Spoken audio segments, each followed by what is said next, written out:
O.J. could be looking at life in prison if he gets convicted, but could O.J. plead his way out of this one, or is he almost assured to do some time?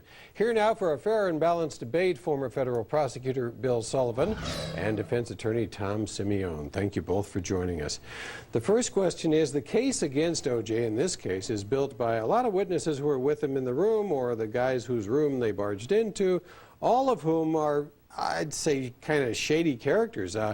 Do they have much credibility in court, and can they really build a solid case on these guys? Tom, I'll start with you. Yeah, Steve, there's two major issues in this case. One is the introduction of a gun, and I think that's one of the reasons this thing was brought. That gun changes everything. Right.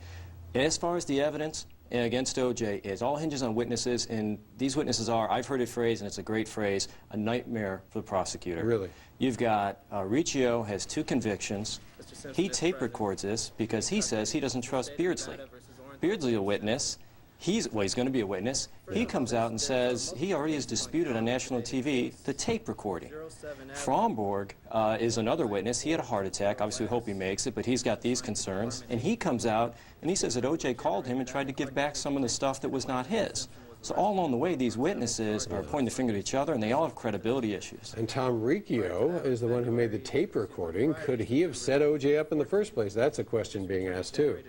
Absolutely, and I understand that he's turned those tapes over to the prosecutor's office. He may have already cut a deal, but echoing what Tom said, you know, when you're dealing with crimes, many times, speaking as a former prosecutor, you've got to invoke accomplice testimony and accomplice evidence, and you don't find a lot of these folks in museums and churches. You basically take these individuals where you find them, and to the extent that they have long records and they are impeachable, you've got to focus on the consistencies within their testimony and focus on the minor details which corroborate the evidence that they're going to present. Okay, so all these guys are going to point the finger at O.J. and cut deals with the prosecution, leaving O.J. holding the bag. Do you think it'll end up in a trial?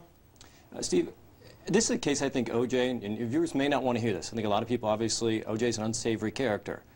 This is a case that he could win.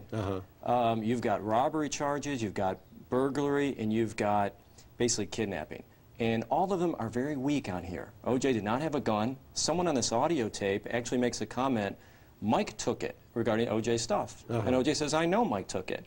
Well, that seems to prove that O.J. thought it was stolen from him. Right. And someone actually confirms it. And he didn't have the gun. But if he was with somebody who did have a gun, is that trouble for him? Well, it's trouble because he could be held to be a co-conspirator, and everyone understood this. But Yale Galanter, O.J.'s defense attorney, has publicized information he has that there's another tape or material on a tape preceding to the entry into the room of these alleged victims, talking about how much money they would make out of this whole program. So I'm sure the defense is going to pursue the setup theory. And then real quickly, Tom, if it came to a trial, could you find a fair trial? Everybody knows O.J.